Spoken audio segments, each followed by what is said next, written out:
Tonight, the Employers Federation backs the government wage proposal to public servants. The Ministry of Health says it is still on high alert as it prepares for the various scenarios that could unfold next with COVID-19. And Dr. Stephen King denounces comments by U.S. President Donald Trump about COVID-19 cures. That and more coming up. This is the Hot 7 Nightly News with Loveless and Amy Joseph. Good night. It is Friday the 24th of April 2020. Welcome to the Hot 7 TV Nightly News. We're on Flow Channel 117. The broadcast is also being simulcast on Kiss FM and our Caribbean Hot FM mobile app. I'm lovely St. Amy Joseph. Thank you for joining us. The St. Lucia Employers Federation has thrown its support behind the government proposal for part payment in cash and part in bonds to public servants. That proposal was rejected for April and salaries were paid. However, negotiations are continuing on the way forward.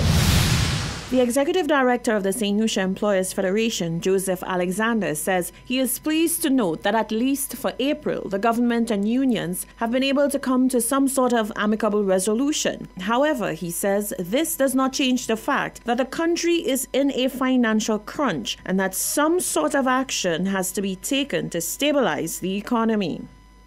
Now, having said so, from another standpoint, we have to look at the possibility of a default by St. Lucia.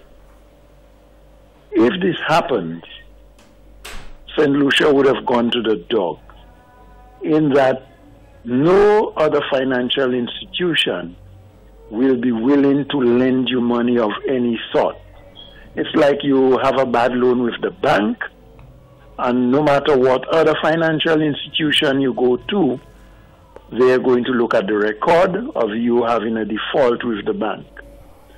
So in the interest of St. Lucia, I would really appreciate if the unions can from today sit with the government and come up with a solution to avoid St. Lucia from having to default from its obligation. Alexander is not adverse to the proposal that government make part of the payment to public servants in cash and the remainder through bonds. He says it's a viable option given the unique situation that the government now finds itself in due to the impact of the COVID-19 crisis. Well, it's in my mind, it's a very reasonable proposal in that the problem is cash flow. The problem is cash flow. Now, when you have bonds, so a certain number of people will refuse to roll over the bonds. So these people require cash. Now you must pay that cash, otherwise you go in default. So I did understand where the government was coming through in trying to hold on to the cash so they could pay to those people, the bondholders, and in a way asking civil servants to buy the bonds. In essence, that's what was being requested. Unfortunately, it didn't work out. So I'm just hoping that in May that we can resolve this matter amicably. Alexander says whatever has to be done to ensure that there is no pay cut for public servants must be explored. The pay cut, he says, without a doubt is the least desirable option, given the impact that it will have on cash flow within the economy. The Department of Finance is clarifying a matter of discrepancies in pay for some public officers. Public service salaries were posted and paid as scheduled on Thursday, the 23rd of April. Due to the partial shutdown of business and social distancing protocols issued by the Ministry of Health, the Accountant General's Department has been operating at reduced capacity. Recognizing the limitations and stress on the system in processing of the payroll, ministries and departments were notified in advance via email, on the 30th of March that new salary assignments would not be processed. The Department of Finance assures that this was not an intention to short pay public officers, nor was it a covert effort on the part of the government of St. Lucia to cut entitlements. The Accountant General's Department has given the assurance to process these allowances to coincide with the May 2020 payroll. Until such time, the department is asking for the patience and understanding of all public officers who were affected. Chief Medical Officer Dr. Sharon Belmar-George says the Ministry of Health remains on high alert during the ongoing COVID-19 pandemic. She says although the island's 100% recovery rate is a milestone worth recognizing, the Ministry of Health continues to caution the public that any gains attained should not be understood as a reason to let down their guard or to throw caution to the wind. At this stage, it is still difficult to accurately predict how the pandemic will progress for us in St. Lucia. Three possible outcomes are the possible interruption of human-to-human transmission, recurring epidemic waves, both small and large, that is, minor increases and decreases, or great increases and decreases, and the continuous low-level transmission. The ministry says as it gradually facilitates the availability of essential services, the risk of transmission is increased. The ministry predicts recurring epidemic waves with low-level transmission. This requires that the public works closely with us in maintaining the physical distancing measures at all times. The Ministry of Health, we have to remain vigilant and maintain the capacity for early detection, aggressive contact tracing, quarantine and isolation, testing and treatment capacity.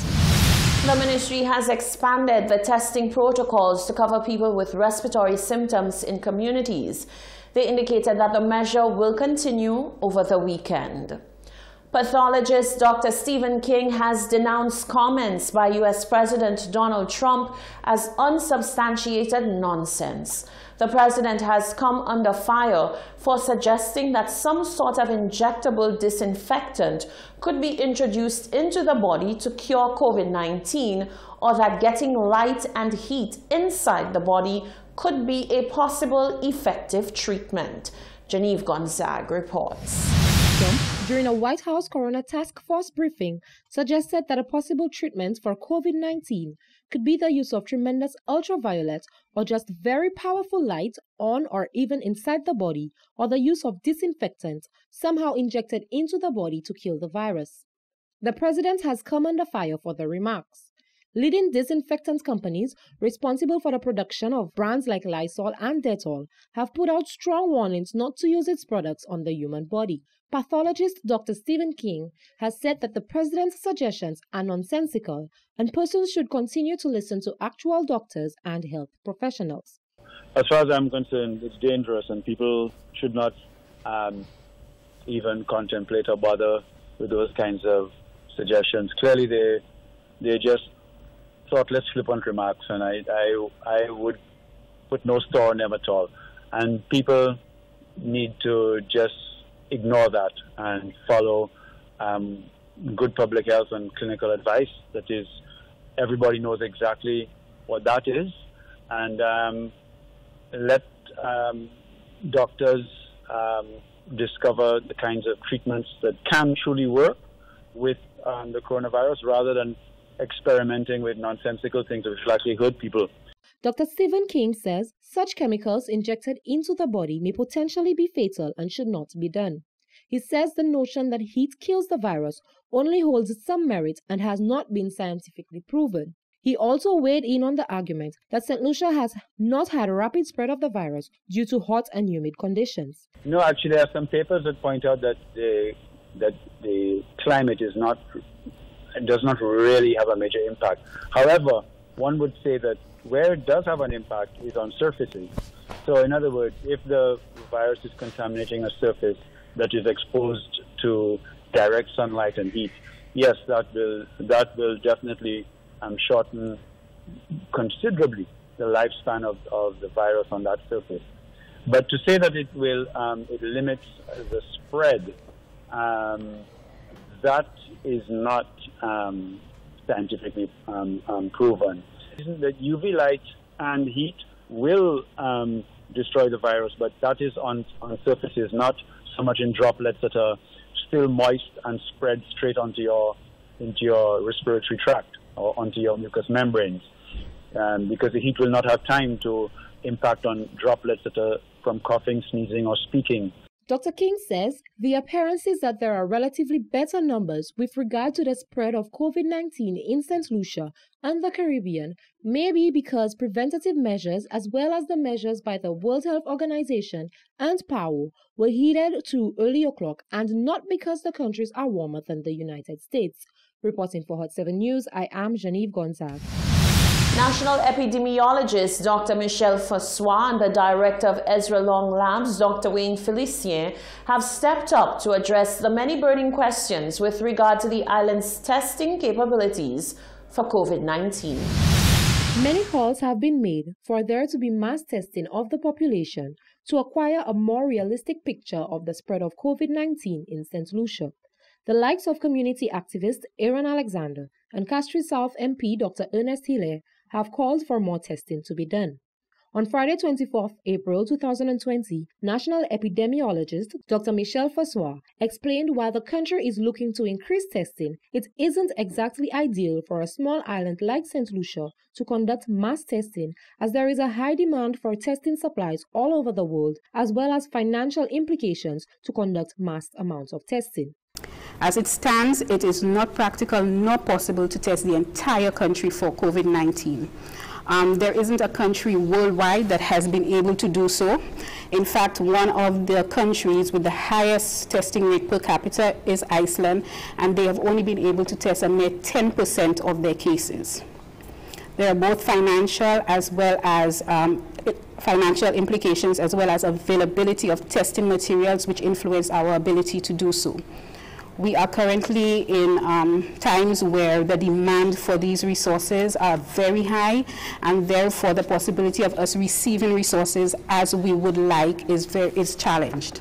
Director of the Ezra Long Lab, Dr. Wayne Felicien, says he understands the call for there to be a wider net of tests done, particularly to those more at risk, but reveals that the country has a limited testing capacity. Due to the limited capacity, when I say limiting capacity or limiting factors, it would be the availability of kits to test, to extract the viral components, also just the simple biosafety cabinet where you do the extraction.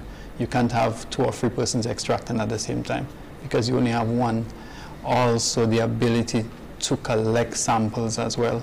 Dr. Felicien says there are ongoing discussions with both public and private stakeholders to try to eliminate some of the limitations to testing to ensure there can be aggressive and consistent testing on island. Training for staff to enhance the consistency of testing on the island is ongoing, but CAFA remains the primary testing agency for St. Lucia. Reporting for Hot 7 News, I am Genevieve Gonzague. You're watching the Hot 7 TV Nightly News. Still to come, the Prime Minister to address the nation on the implications of having paid public sector salaries in April.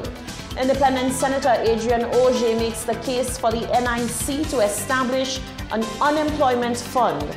And the alarm is being sounded about a dangerous trend by those desperate for alcohol. That and more coming up after the break.